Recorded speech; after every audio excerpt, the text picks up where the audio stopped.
Chicago Bears Now is presented by Rhone. I'm rocking the commuter shirt from Rhone right now. Very breathable, flexible. Can rock this shirt anywhere, and you can get this shirt plus all their other men's clothing products by using code CHATSPORTS when you go to rhone.com/chatsports. That's RHONE.com/chatsports.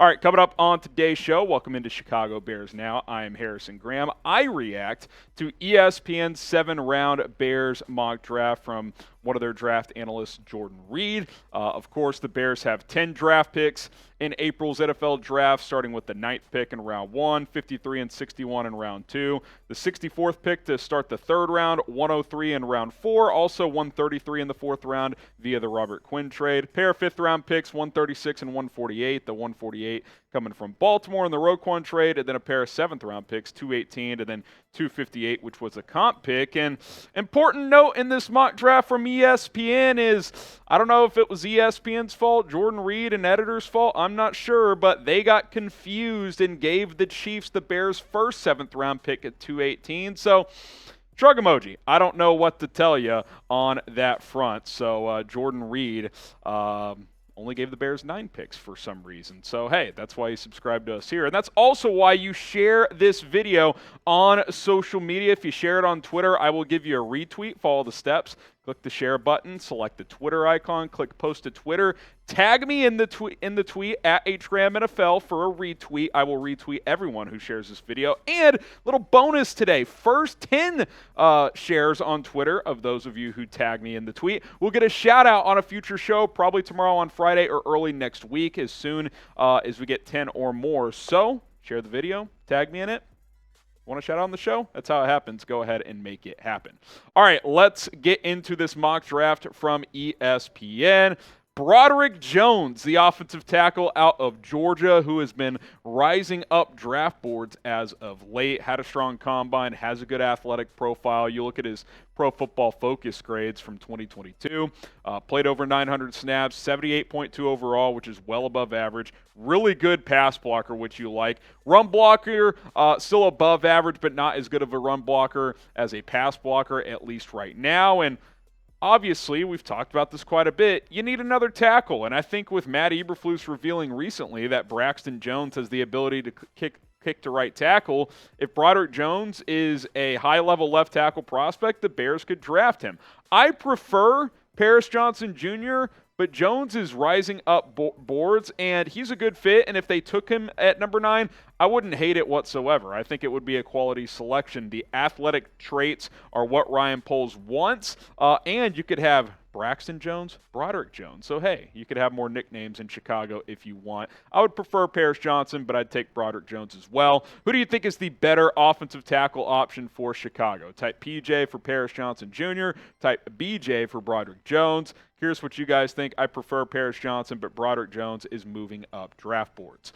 All right, let's get to the second pick from ESPN's mock. No trades, by the way. Isaiah Foskey, the edge out of Notre Dame, a player we haven't talked a ton about and probably should talk a little bit more about because he's about 270 pounds, a big edge rusher, which in this scheme makes a lot of sense, and he's been very productive.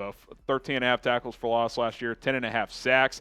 He also had 10 sacks in 2021, so back-to-back 10-plus sack seasons. And at 270, he could probably kick inside on some clear passing downs if you want him to get some run at 3-tech as well. He's big. He's physical. Ryan Poles has also talked about the value of getting local guys in the building, another Notre Dame guy in Foskey if you want to bring him in as well. I think in round 2 it makes a lot of sense. It can help bolster this defensive line that still has a lot of needs. You need help. Foskey, I think, could be a day 1 starter for this team based on what they currently have on their front 4. So we'll see if he's a player the Bears are interested in, but he's been productive and he has the size and length combination that Matt Eberflus likes.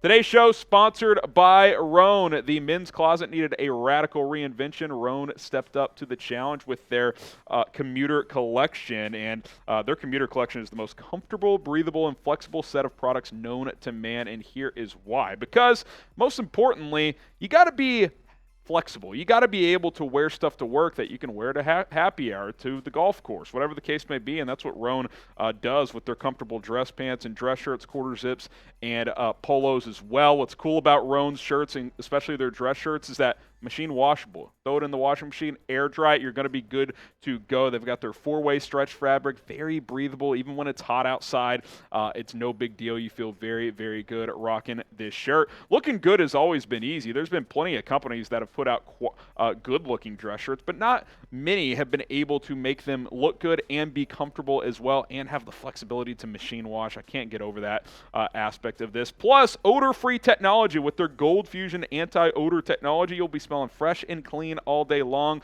And like I mentioned, the machine washable aspect makes it a bonus as well. Go to Rhone.com/chatsports. Use code chatsports for 20% off. That's Rhone.com/chatsports. RHONE.com/chatsports. Code chatsports. That link is in the comments and in the description. Get shopping today. Okay, let's go to the next pick here. Julius Brents, the Kansas State corner, who's also been rising up draft boards. 61st overall selection here by Jordan Reid to Chicago. Look at his coverage stats from last year for the Wildcats. Gave up just over 46% completion when targeted, just 374 yards and 3 touchdowns, 4 breakups, 4 interceptions. I watched him and TCU wide receiver Quentin Johnston in person go up against each other on 2 different occasions last year. There were some good battles. They both made plays, but Brents actually picked off TCU's Max Duggan in the end zone on a play when going up against Johnston. So he can hold his own. He's 6'3". I love the length there. I think that's a big bonus as well for a corner. If you can have that length and still be agile and flip those hips like you need to in the NFL, that's big. I think he's got a real good chance to be a rock-solid CB2 in the NFL, maybe even a CB1, but you don't need a CB1 right now. Jalen Johnson's got that under control. Kyler Gordon's going to play mostly nickel. You get Julius Brents to upgrade at your second outside corner spot. You're feeling a lot better about this secondary, which is why I think drafting a corner on day 2 of the draft could make a lot of sense. Do you guys agree? Do you think the Bears should draft a cornerback early on in this draft? Day 1, day 2. Type Y for yes, type in for no. I wouldn't rule it out at pick 9, but I do like doing it in the 2nd or 3rd round more. Let me know what you guys think. Y for yes or N for no. Zacch Pickens in the 3rd round, pick number 64 overall, the defensive tackle out of South Carolina. We've talked about him before. This is the first pick where I'm like, I like Zacch Pickens. He was a former 5-star recruit, but 64 overall is too early. The traits just have not met with production. The production has just been, honestly, not that great in his college career. I mean, last year he was fine, 42 tackles, 2.5 sacks, 4 tackles for loss, but he's got athletic ability to be better than this. I don't think a top 65 selection is worthy here for Zacch Pickens. Later in the 3rd, like if you trade down at some point and get a late 3rd, another early 4th, I could see it. But I don't think at 64 I would go this route. Now, for Ricky Stromberg at 101, that's the range for Zacch Pickens that I would be comfortable taking him at. Stromberg, the center out of Arkansas, who we've talked about quite a bit, and I think 3rd, 4th round for him makes a ton of sense. You look at his PFF grades from last year, almost 900 snaps, 82.4 overall, rock solid. Good pass blocker, great in the run blocking game. Ricky Stromberg, in just outside the top 100 here, is great value. I think it's really, really good value for the Chicago Bears. I like him. He plays with an attitude. I think, if you opt to keep Cody Whitehair and Lucas Patrick, or one of them, you could draft Stromberg, let him kind of spend 2023 as a redshirt year, and then he takes over in 2024 as the starting center of this football team. I definitely think that could be in the works. So we'll see what happens on that front, but I like Stromberg a lot. He's a top 3 or 4 center in this draft for me. Now, who do you think will be the starting center in 2023? Type CW for Cody Whitehair, LP for Lucas Patrick, or type R for a rookie. I think right now it'll probably be Whitehair, but things are moving. It could certainly change. Let me know what you guys think. Next up, round 4, pick number 133. It is Carl Brooks, the defensive lineman out of Bowling Green. And I labeled him as a defensive lineman because he's kind of a tweener. You look at his production at Bowling Green in the MAC Conference, low-level Division I, he tore it up. I mean, he dominated lesser competition. 18 tackles for loss, 10 sacks, a couple of forced fumbles. His PFF grade was 93. I mean, he was dominant at that level, had a good Senior Bowl as well. But the dilemma here is he's kind of a tweener. He's not a great athlete. Does he translate to the NFL? I think he's probably more of a 3-tech defensive tackle in the NFL. He played more edge at Bowling Green, but he's 300 pounds and not a premier athlete, so I don't know what happens with him. I think you take him sometime on day 3 of the draft for his production and kind of motor and hope he becomes a high-level rotation guy. I think that's kind of what you're projecting here with Karl Brooks. All right, guys, subscribe to the channel. If you want me to unveil a brand new 7-round Bears mock draft, hit that subscribe button. Let's make it happen here on the channel. Haven't released a new 7-round mock in the last week or week and a half. Would like to release another one soon. If you want a brand new one, let us know. Subscribe. We'll try and make that happen soon. Xavier Hutchinson, round 5, pick number 136, the wide receiver out of Iowa State. Obviously, the Bears have some good depth at receiver now after the DJ Moore trade, but I got to say, Hutch in round 5, if he's actually sitting there, you almost can't ignore that upside. I mean, I think he could sneak into day 2 and go in the 3rd round. Had almost 1,200 yards, 6 touchdowns last year, over 100 catches. Very productive for the Cyclones. I think he could develop into a wide receiver 2 or 3 in the NFL. You bring him in here now as like a 4 or 5. Let him compete with a guy like Equanimous St. Brown for snaps. I love that. I love Xavier Hutchinson on day 3. I think the value is there. He's a really good physical kind of one-on-one guy. You can throw back shoulders to him. He's going to make plays. Probably isn't going to separate a ton, but day 3, production, physical, I like it for Chicago. Name your favorite day 3 draft prospect. You know, sleeper guy, a guy that's flying under the radar that you think could be a contributor in the NFL. Drop a name down in the comments. Rashad Torrance, the 2nd safety out of Florida, who, quite frankly, top 150 pick for a DB that ran a 4.72 in the 40. That's pretty slow. And by the way, it's not like he's one of these bruising strong safeties. He's 6 foot, less than 200 pounds. That's free safety corner weight, and he ran a 4.72. He better be an excellent special teams guy if you're going to take him in round 5. Who knows in round 7, pick 218, because Jordan Reid gave that pick to the Kansas City Chiefs for some reason, as we previously mentioned.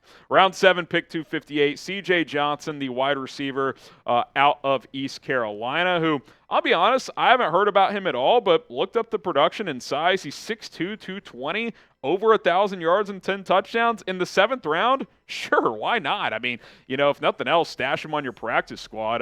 A guy with that height and weight combination, with that production, I mean, that's nothing to be ignored in round 7. So sure, like I would absolutely take a flyer on this kid with that athletic profile and upside. So we'll see what happens there. All right, great ESPN 7-round mock draft, A, B, C, D, or F. How about I for incomplete? Because they flat out did not give the Bears one of their picks. All in all, I did like a lot of the picks, but come on, Jordan Reid, ESPN. Let's get it together. That's why you subscribe to us here at Bears Now. Just to recap this ESPN 7-round mock draft, it was Broderick Jones kicking things off with the number 9 pick out of Georgia. Notre Dame edge rusher Isaiah Foskey in round 2 at pick number 53. Kansas State cornerback Julius Brents in round 2 at pick number 61. South Carolina's Zacch Pickens, which I felt was a little early, the defensive lineman there at pick 64. Then the day 3 picks here, Ricky Stromberg, the center out of Arkansas at 103. Also in round 4, Karl Brooks, the defensive lineman out of Bowling Green. Iowa State receiver Xavier Hutchinson in round 5 at pick 136. Rashad Torrance out of Florida at pick number 148 in the 5th round. They didn't do 218. Shrug emoji. And then at 258 in the 7th round, C.J. Johnson, the wide receiver out of East Carolina. All right, guys, appreciate you for tuning into today's video. Be sure to share this video on social media. First 10 who tag me in a tweet doing so get a shout out on a future show.